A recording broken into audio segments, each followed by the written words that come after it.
All right, so we helped her set up a date with her ex-husband, who she regrets divorcing. And did they go out over the weekend? Because we set up this date through the texting tutor. Now, she hit us up. They've been divorced for 2 years, hadn't spoken in 2 years. And the reason why they divorced is she wanted to move to another city for a job. He was adamantly against it. She went ahead and took the job and moved anyway. And after that happened, the divorce was imminent. Now, 2 years post-pandemic, she has been sitting here just constantly thinking about him. She hasn't dated anybody since, and she really regrets divorcing him.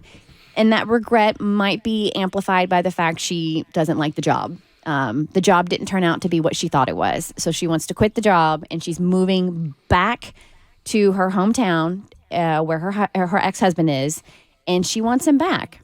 So we set up... we reached out to him. He was thrown for a loop, to say the least. Mm-hmm. And we'd set up a date. Well, he doesn't know it's a date. He just thinks they were meeting for like coffee on Sunday for them to meet up. And then the ball was in her court as to her expressing her feelings toward him. All right, Davi has the email. We did meet up on Sunday and we talked a lot. Everything was brought up. We discussed some problems in our marriage that I had forgotten had even been problems. It probably goes without saying, but he is still quite upset and angry with me for a lot of reasons. Despite the tension and the difficult conversation, it felt so good to be with him for those few hours. There were some tears, but also quite a few laughs. He finally did admit to me that he missed me and that he wished it had all turned out differently.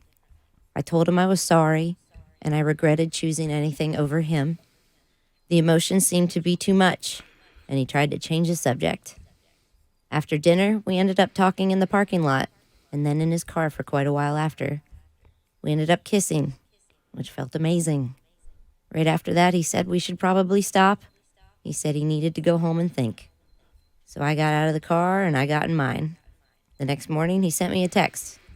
He told me that he had a lot to think about, but wanted me to know that he was seeing someone and it had recently become more serious. He said he wasn't sure what he was thinking or feeling since my return was unexpected. I was pretty hurt and angry, but tried to keep that all inside. I told him that I loved him and that I can be patient while he figures things out. So, that's where things stand.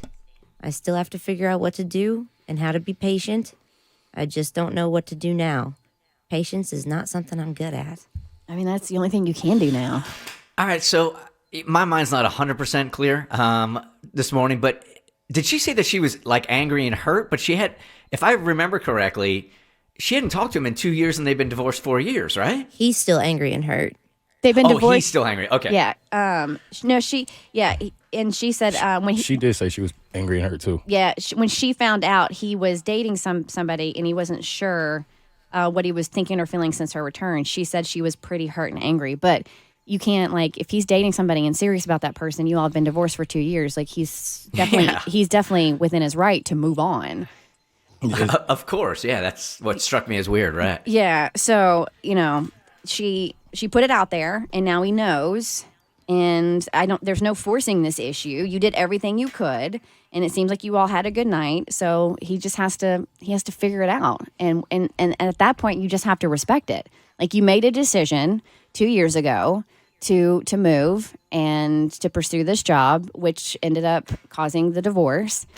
And now the job didn't work out and you want to move back and have him, but sometimes you can't always get what you want. Yeah, I get that she probably had some expectations in her head of how it was going to go and probably thought that if she just came out the gate and apologized, things would go kind of back in that direction. But that wasn't realistic. Like, this is probably more of a realistic outcome, and that's really all she can do is be patient. I do think this is salvageable, though. It's not like the divorce happened because somebody cheated or they just fell out of love or anything like that. So it kind of ended somewhat abruptly.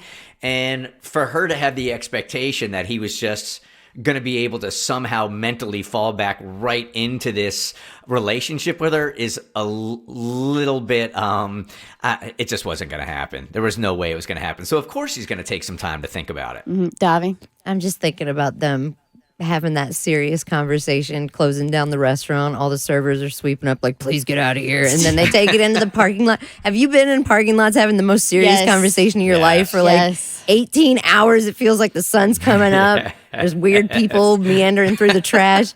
And I'm like, oh my God, we've all done this.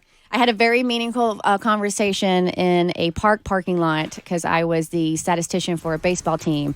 And it was me and Kevin Staten sitting there having a conversation. And I'm sitting there and I saw a car that looked familiar. It was my dad. Hey, Dad. And he's just like, you coming home? And I'm like, yeah, sorry. I didn't Eventually. realize how late it was. Someday. The Bert Show.